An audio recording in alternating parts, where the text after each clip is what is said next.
kelihatannya sangat sederhana ini sebetulnya menjadi suatu landasan hidup yang sangat penting.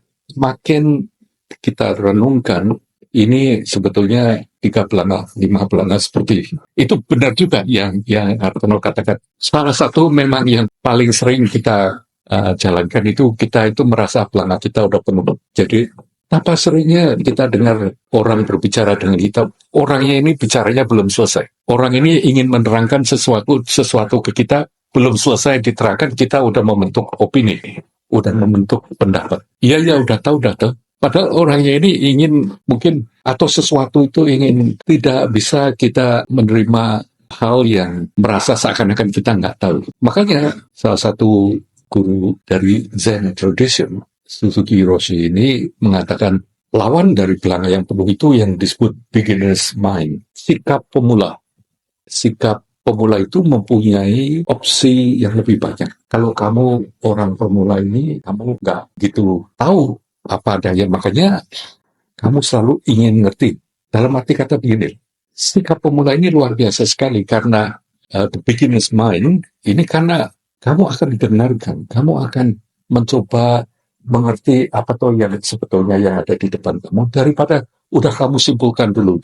Nanti mudah-mudahan kita akan menjadi lebih jelas apa tuh artinya ini. Dimana kita akan selalu mempunyai suatu pendapat yang begitu susahnya untuk dirubah, apalagi dihilangkan. Dirubah sedikit pun ini susahnya luar biasa. Makanya saya sendiri secara pribadi setiap hari atau setiap kali menghadapi apa yang harus saya kerjakan, saya biasanya mengingatkan diri saya sendiri, dan ini sekarang sudah menjadi kebiasaan. Saya selalu mengerjakan sesuatu mulai dengan I don't know.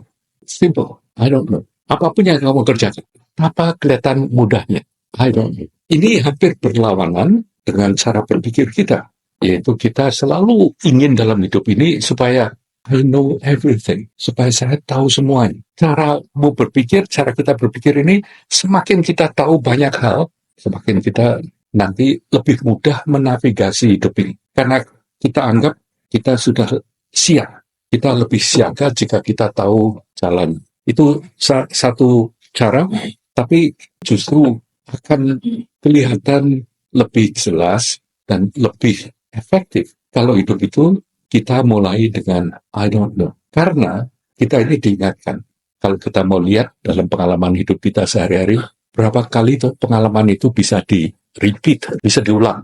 Apakah pernah kalian itu mengalami sesuatu yang bisa diulang persis seperti yang pernah kamu alami? Nggak mungkin. Kelihatannya, ini loh kita menggunakan kata kelihatannya seperti ini itu, karena kamu cocokkan dengan pengalamanmu yang dulu. Nah, di sini karena kamu anggap kamu sudah pernah tahu solusinya, kamu sudah tahu jawabannya, kamu sudah tahu caranya menanggulangi, merespons apa yang kamu hadapi.